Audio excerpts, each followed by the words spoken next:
Halo semuanya, sehat-sehat di rumah langsung? Oke ya, senang bisa ketemu Bapak Ibu Saudara sekali lagi. Kita di CLCC sepanjang bulan ini bicara tentang penyembahan atau worship. Minggu lalu itu ibadah pribadi. Nah, minggu ini saya dapat kesempatan untuk bicara tentang ibadah hari Minggu, gitu ya. Ibadah kan kita suka dengar ibadah, kita pikir, oh hari Minggu ibadah. Yuk kita bahas kalau gitu ya. Nah di PVJ juga lagi ngomong atasan saya, namanya Christian Chandra. Nanti kalau mau dengar juga boleh dari dia pesan apa lewat yang Tuhan sampaikan lewat dia. Oke, saya kasih judulnya hari ini bertemu berkumpul menyembah, ya. Bertemu berkumpul menyembah. Nah. Ini yang mungkin langsung cepat mesti kita samakan persepsi kita atau pikiran kita.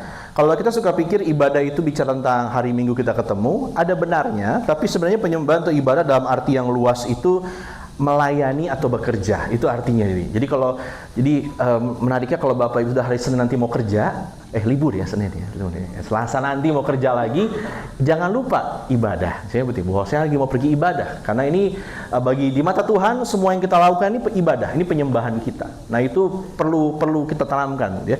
Tapi juga penyembahan dalam arti yang sempit atau ibadah ini adalah ritual pertemuan orang percaya. Jadi kita sekarang lagi ngapain? Lagi ibadah juga. Cuma artinya yang lebih kecil, lebih sempit.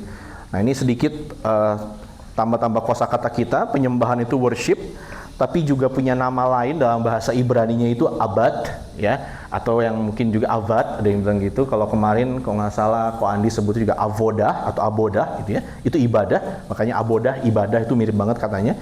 Lalu, tapi juga bicara liturgi. Nah kita kan ada gini nih, kayak tadi tim worship ada 2 lagu cepat, 2 lagu pelan. Nah itu liturgi tuh.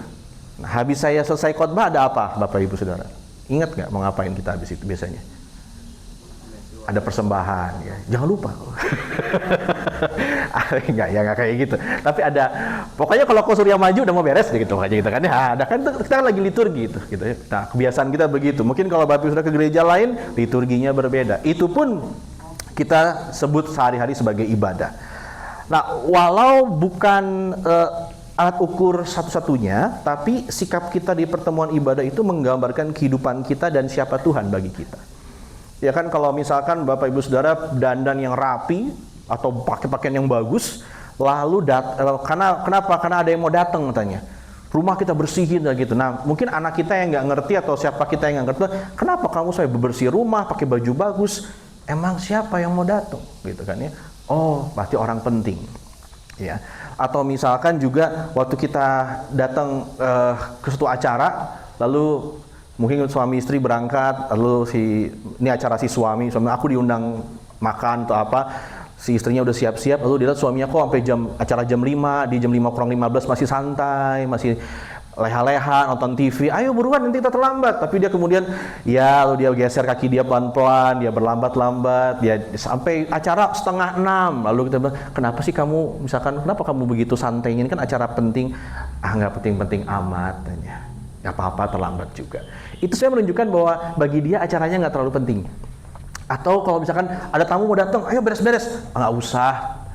Udahlah dia mah cincai aja sama kita udah gitu. Jadi nggak apa-apa. Nah, kita tahu ini orang mungkin nggak terlalu penting buat kita gitu. Nah, walaupun itu bukan alat ukur satunya, kalau kita lihat orang ibadah, bahkan di agama manapun, kita bisa lihat siapa yang dia, bagaimana dia memandang siapa yang dia sembah ini, dan bagaimana dia memandang pertemuan ibadah itu, gitu.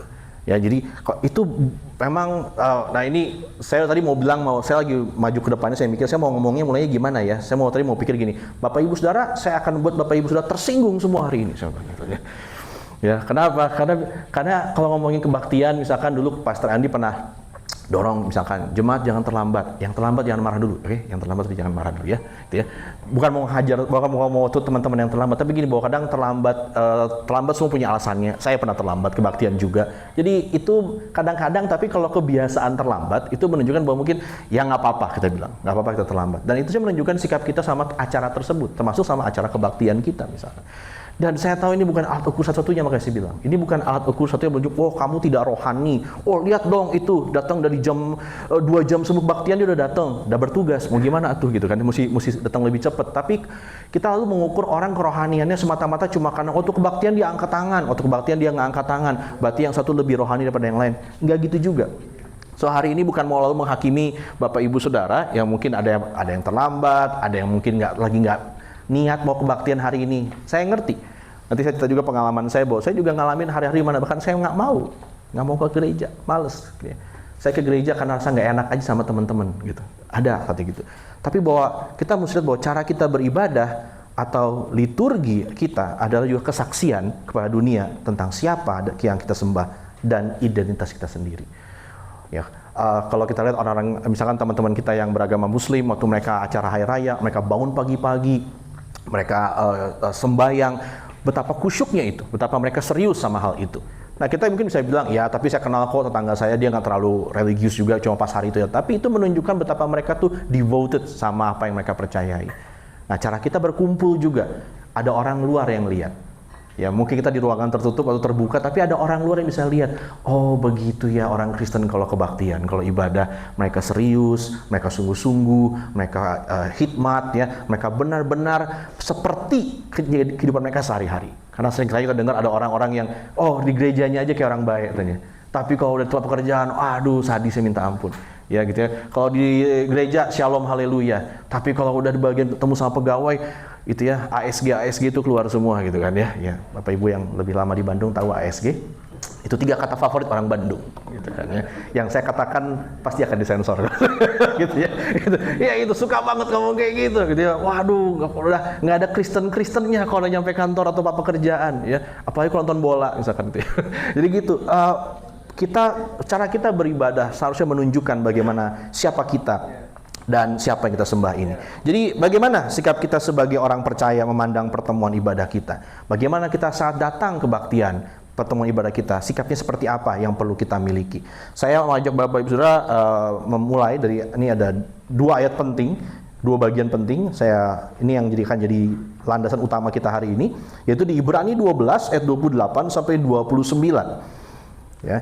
Yang ini saya ajak, mari kita baca bersama-sama. Bapak Ibu sudah siap? Ya, Ibrani 12 ayat 28 sampai 29, 1, 2, 3. Jadi, karena kita menerima kerajaan yang tidak tergoncangkan, marilah kita mengucap syukur dan beribadah kepada Allah menurut cara yang berkenan kepadanya dengan hormat dan takut, sebab Allah kita adalah api yang menghanguskan. Saya mau kasih penekanan yang pertama dulu, yaitu kerajaan yang tidak tergoncangkan. Jadi kenapa kita beribadah? Apa dasarnya? Ini why-nya. Dasar kita melayani, bekerja, dan beribadah kepada Tuhan karena kita sudah menerima rahmat. Kita sudah menerima anugerah, kita boleh masuk ke dalam kerajaannya. Itu asal mulanya. Semua dari situ. Dan makanya akan sulit kalau kita belum punya kesadaran itu bahwa Tuhan, aku ada hari ini karena anugerah-Mu. Aku diterima jadi anak-Mu bukan karena aku orang baik, aku sponsor gereja atau aku kasih persembahan lebih banyak, tapi karena aku orang berdosa tapi Engkau berikan rahmat kepadaku, aku jadi anak-Mu gitu. Nah, kalau kita nggak ngerti ini, tanpa kesadaran akan kasih karunia ini, ibadah kita akan jadi transaksi bisnis kita sama Tuhan. Aku datang, aku kasih berapa, kau akan berkati aku apa gitu. Kalau kau berkati aku, baru aku mau datang dan memberi sesuatu kepadamu. Itu transaksi bisnis Bapak Ibu Saudara. Itu cara katanya kalau cara penyembahan berhala itu gitu. Pagan atau penyembahan berhala itu seperti itu. Berhala-berhala, dewa-dewa dianggap sebagai dewa-dewa yang jahat, kejam, dingin, yang cuma akan bertindak sebaik apa kamu memperlakukan dia. Dewa-dewa ini ambekan, suka ngambek kayak manusia gitu ya, yang kita nggak bisa prediksi temperamennya gitu. Dia hari lagi kesel pagi gimana ya, kita cuma bisa, oh hari lagi cerah, dewa matahari lagi baik, kita bilang gitu ya. Dan betapa sulitnya kita membaca pikiran mereka gitu. Dan itu membuat mereka, orang-orang makanya ketakutan, pasang apa persembahan apa, taruh sesajen, lewat pohon, numpang dulu gitu kan. Gitu. Kenapa? Takut ada yang nunggu nanti marah sama saya. Kita seharian nggak pernah tenang jadinya. Atau kalau kita tenang, kenapa? Karena kita ngasih lebih gede. Yang nggak bisa ngasih, gimana nasibnya gitu. Tapi Tuhan bukan kayak gitu. Makanya kalau kita masih punya pikiran bahwa ayo ke gereja, kenapa? Biar diberkati. Ayo kita beribadah, karena apa? Ya habis kan saya udah janji ya kalau itu mau melayani, kalau Tuhan sudah tolongin saya, which is good. Kalau Bapak Ibu sudah bersyukur, terima kasih Tuhan tolong saya mau melayani, saya mau kebaktian. Tapi begitu kita lupa akan pertolongan itu, segera kita luntur juga semangatnya. Ya, atau kita butuh sesuatu yang lebih banyak lagi, maka kita baru semangat lagi. Kalau kita lagi nggak butuh, kita nggak datang. Jadi jangan sampai kita lupakan kasih karunia Tuhan ini. Itu yang kita rayakan setiap waktu. Setiap hari itu kita ketemu. Ngapain sih orang Kristen nyanyi, angkat tangan, ada yang sampai nangis gitu. Kenapa? Karena dia ingat kasih karunia Tuhan. Saya orang jahat, saya orang berdosa. Kadang-kadang malah mungkin yang paling tua umurnya yang paling nangis. Kenapa? Karena makin banyak dosanya. iya kan gitu ya. Jadi kan makin banyak bikin salah tapi makin sadar gitu ya. Nah, oke. Jadi itu nomor satu penting. Kita harus ingat Tuhan kasih kita kerajaan yang tidak tergoncangkan itu buat kita. Yang kedua highlightnya adalah mengucap syukur dan beribadah kepada Allah. Jadi gampang di sini bahwa karena kita udah terima itu seharusnya yang keluar adalah ucapan syukur gitu. Kebaktian ngapain? Bapak Ibu sudah perhatiin nggak? Misalkan kalau di kalangan Pentakosta karismatik kayak GBI itu, biasanya kalau habis lagunya tuh udah mau beres nih ya, mereka kayak manjang dulu berapa 1 menit 2 menit ya, lalu si WL-nya akan mengucapkan kata-kata, dia akan betapa susahnya itu menyamakan nada dengan kata-kata itu ya. I know, I've been there, jadi saya tahu betapa mereka susahnya melantunkan itu, kata orang bilang bermazmur itu. Bapak Ibu Saudara ngapain? Jangan nonton, kesian dia. Grogi dia. Jangan ditonton, bukan untuk didengarkan. Oh, nembangnya bagus ya gitu. Enggak. Saat itu saudara-saudara ucapkan syukur. Gak perlu dinyanyiin ya. Ya, saya batuk aja sumbang gitu ya. Ya, batuk aja fales, gimana maunya? Gimana suruh nyanyi? Enggak usah, bilang aja Tuhan Yesus terima kasih. Kadang-kadang bahkan untuk hal-hal yang apapun, terima kasih hari ini sehat, terima kasih. Gak usah pikirin lagunya. Kadang lagunya mau kemana silakan, ucapan syukur kita yang keluar. Itu seharusnya yang keluar. Jadi jangan di sini saatnya makanya kita pikir kebaktian bukan kita sebagai penonton gitu ya, tapi sebagai orang yang terlibat karena kita lagi bertemu sama Tuhan, bukan menikmati lagu atau nyanyi karaoke. Ya kalau enggak Bapak Ibu kita lakukan bersama itu karaoke aja, ada teksnya kita nyanyi bareng-bareng gitu kan. Enggak, ini lebih dari itu, lebih dari itu. Nah bagi kita yang ngerti itu lebih. Nah kalau yang nggak ngerti emang agak susah. Nah kalau Bapak Ibu bilang, saya masih belum dapat feel-nya, saya belum ngerti kenapa mesti begini, maka saya mau ajak kembali ke awal. Sudahkah Bapak Ibu Saudara menyadari kasih karunia Tuhan? Bukan kasih karunia berkat sehari-hari aja, puji Tuhan, tapi gini, bahwa nasib kekekalan kita, itu sudah Tuhan selamatkan. Kita orang berdosa, ya, kita seharusnya punya hukuman kekal menanti kita, karena kita udah berbuat begitu banyak yang melanggar perintah Tuhan, tapi Tuhan mau dengan kebaikan hatinya, buka pintu itu, percaya sama Tuhan Yesus. Kamu diterima masuk dalam kekekalan bersama dengan Tuhan. Nah kalau belum ngerti, datang terus ke Lasem, ikut komunitas, baca Alkitab dari awal sampai akhir. Oke, usual stuff ya, yang sering saya omongin. Nah yang selanjutnya adalah tadi di ayat tadi adalah beribadah kepada Allah menurut cara yang berkenan kepadanya, Nah kasih karunia Tuhan tadi yang membuahkan ucapan syukur tadi, itu juga mendorong kita akhirnya waktu kita ibadah, kita dengan cara yang berkenan. Apa yang berkenan kepadanya. Kita bukan mikirin apa yang enak buat saya, tapi apa yang senang buat Tuhan. Gitu. Nah ini saya mau hati-hati ngomongnya. Ini cerita nih. Ada satu orang ini yang pernah melayani di CLCC, sudah pindah dia keluar kota. Suatu hari saya teleponan sama dia. Dia udah melayani di gereja lain. Lalu saya tanya, gimana pengalaman kamu di sana? Karena dia mau jadi full timer kayak gitu kan. Lalu dia bilang gini, aduh kok, tanya, CLCC itu merusak hidup saya gitu. Hah? Saya bilang, waduh. Ya, kenapa? Dia bilang gini, kalian itu kerja tuh bagus, dia bilang. Rapi semuanya, tertata dengan sangat baik. Nah, dia udah melayani di CLCC sekian lama, dia terbiasa dengan cara CLCC itu bikin kebaktian, bikin acara, rapat-rapat koordinasi yang menyeramkan tuh, yang kalau Surya suka datang gitu, yang Bapak Ibu sudah nggak perlu tahu gitu kan ya, betapa semua program diatur rapi, anggaran semua, tanya kenapa ya, misi keberapa yang akan dipenuhi lewat program ini, dipikirin semuanya. Bapak nggak tahu di dapurnya semuanya berlarian, kalau di situ lari semuanya, sibuk semua di dapurnya CLCC ya.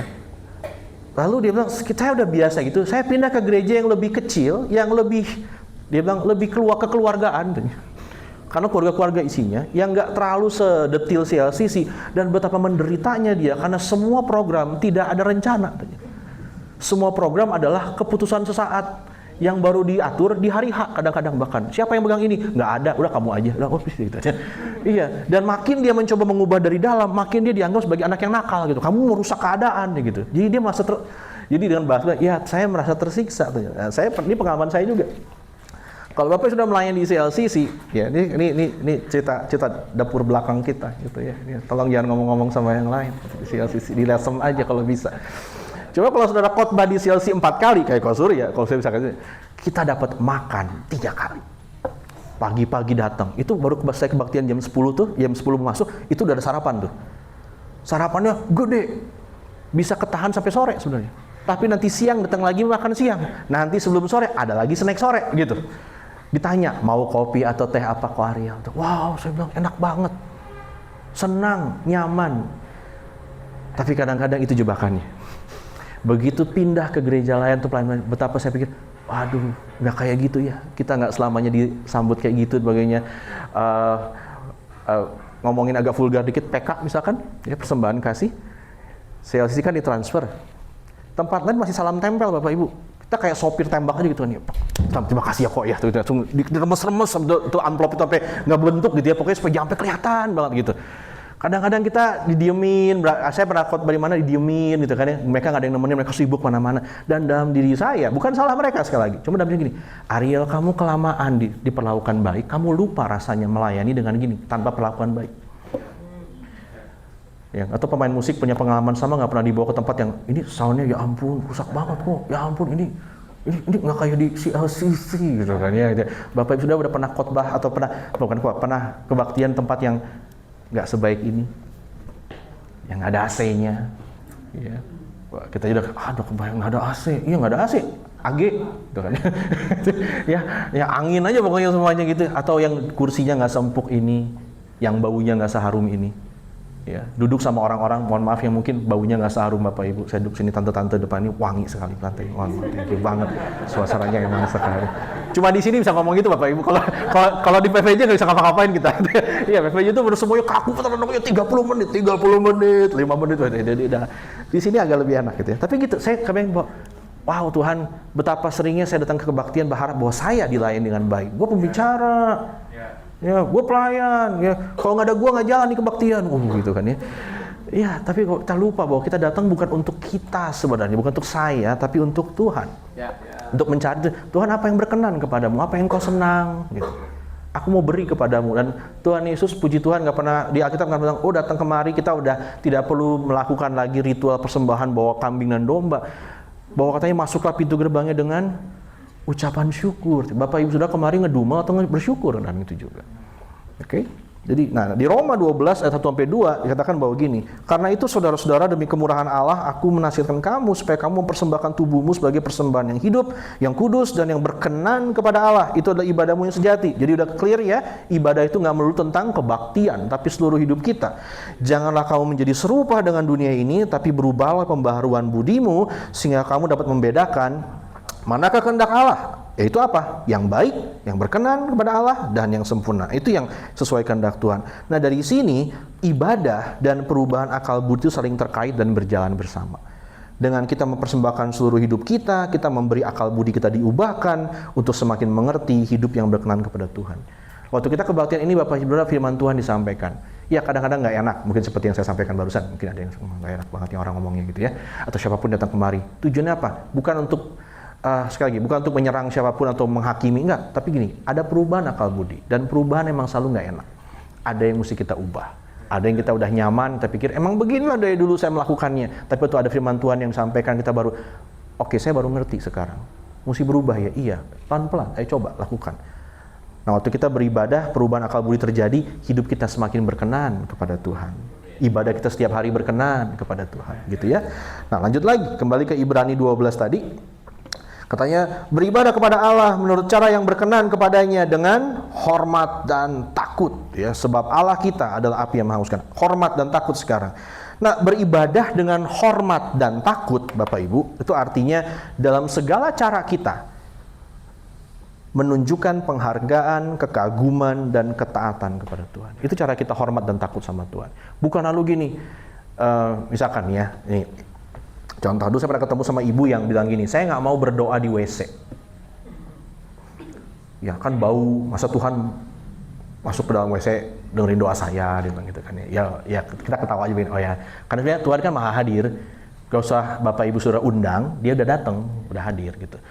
saya menghargai betapa dia menghargai bahwa saya nggak mau bawa-bawa Tuhan ke WC, gitu. Ya, karena dia rasa itu cara dia menghormati Tuhan. Nah, memang terima kasih buat keputusan hatinya, walaupun tadi mungkin ada kekeliruan berpikir. Tapi itu bukan melulu takut. Ayo, kamu. Nggak tahu, pernah ngalamin dulu waktu masih kecil kebaktian di gereja yang masih bangkunya kayu gitu atau gimana Bapak Ibu ya. Lalu Bapak Ibu sudah di sekolah minggu dulu ada saatnya tuh, ada masanya ke gereja itu nggak ada sekolah minggu ya Bapak Ibu. Anak-anak tuh ikut orang tuanya semuanya ke dalam kebaktian.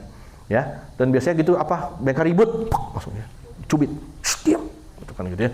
Ya, saya udah selesai sekolah minggu dulu, datang ya udah nggak ada kerjaan kan, masuk ke ruang ibadah utama orang tua saya, ya boleh aja dia suruh duduk main-main kita ngapain, tapi kalau jangan ribut ya. Akhirnya beberapa orang di antara kita mengaitkan kebaktian dengan ketakutan, ya takut nanti digini nanti gitu. Nah, yang pernah sekolah Kristen di sini pernah mengalami bahwa kebaktian di sekolah Kristen bukan kebaktian yang menyenangkan, karena sebentar lagi bakalan dihakimi. Kelas 8A, ribut, ya, strap dulu, nggak boleh masuk kelas, ya, atau apa berdiri gitu. Saya ngajar di sekolah Kristen, dan karena kebaktian Kristen bukan kebaktian sekolah itu bukan kebaktian yang menyenangkan gitu. Semua orang dalam keadaan stres, apalagi kalau habis kebaktian ada ulangan.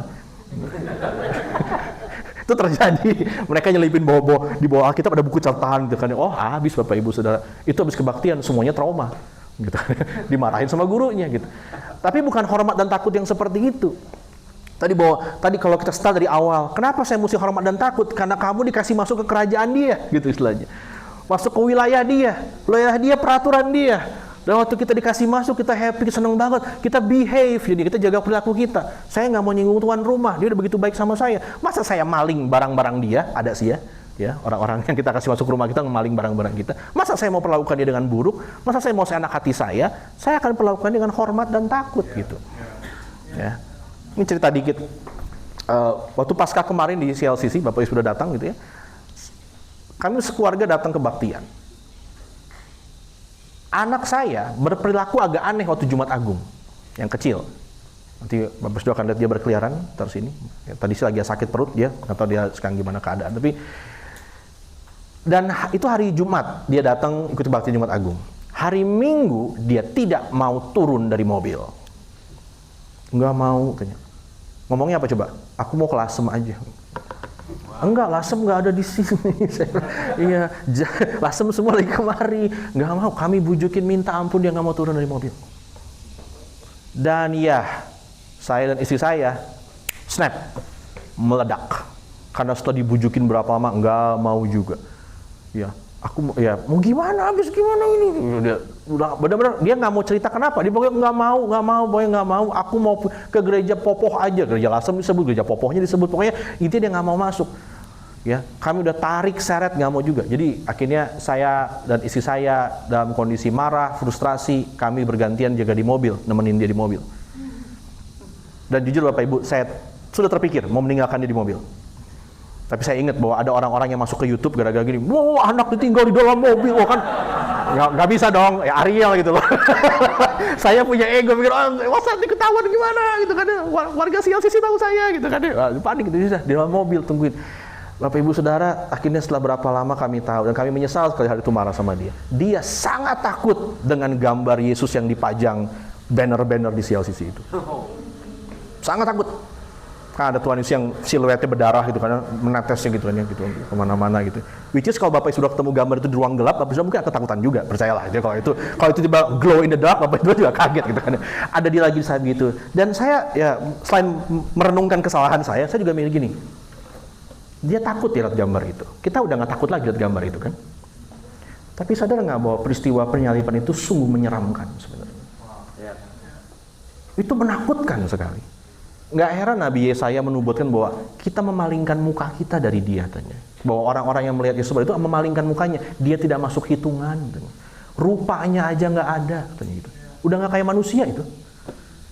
Kita aja beromantisasi hari ini, oh Tuhanku baik, lihat berdarah-berdarah gitu kan ya. Beberapa orang memandang salib itu sebagai teror banget, menakutkan sekali. Siapa yang seneng lihat salib? Nggak ada. Orang pada zamannya gitu, lihat salib, kenapa orang Romawi menyalibkan semua orang yang mereka nggak suka? Lu macam-macam sama gue giniin lu gitu. Itu ancaman gitu. Dan waktu itu saya pikir iya, betapa kita kadang udah kehilangan rasa takut dan hormat itu waktu kita kebaktian. Kita lebih asik mungkin memikirkan sehabis kebaktian kita mau ngapain. Gitu. Ya, gitu. Dan saya sebagai seorang yang pernah melayani 4 kali dalam kebaktian, mungkin para pemain musik, para usher semua bisa mengerti ini juga, bahwa kadang-kadang kita mulai ngitung, 1 beres, 2 beres, 3 beres, 1 lagi gitu, mikirnya gitu. Iya, 30 menit lagi penderitaan gue selesai gitu kan ya. Bentar lagi, habis ini makan Indomie atau makan mie, makan apa gitu. Kita pengennya makan habis itu. Dan saya nggak bukan mau menghakimi motivasi Bapak Ibu yang hari ini saat detik ini sedang mikir mau makan apa habis ini. Cuma bahwa saya mau pikir, ayo kita kembalikan lagi bahwa kita datang, apa kita datang dengan kesengajaan bahwa Tuhan aku, dan itu bukan Bapak sudah takut ngapa-ngapain, jangan ngomong, Tuhan hadir. Enggak gitu juga, tapi bahwa kita melihat Tuhan, aku kagum dengan Engkau. Aku menghargai Engkau. Dan kalau firman-Mu disampaikan, kasih aku ketaatan untuk melakukannya, gitu ya. Begitu, ya.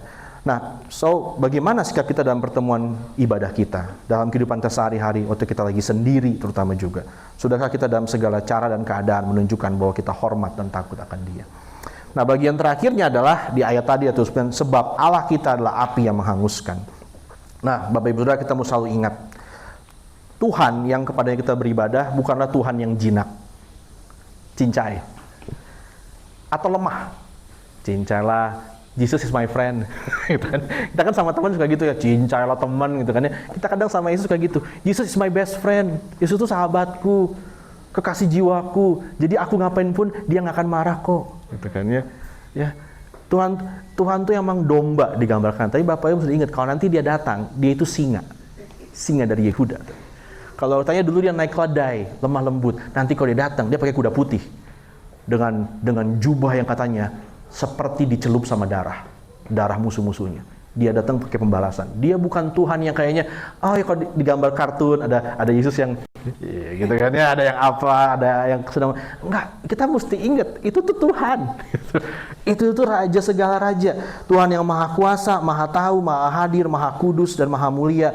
Dia layak makanya diperlakukan sesuai pribadi. Gitu. Dia api yang menghanguskan.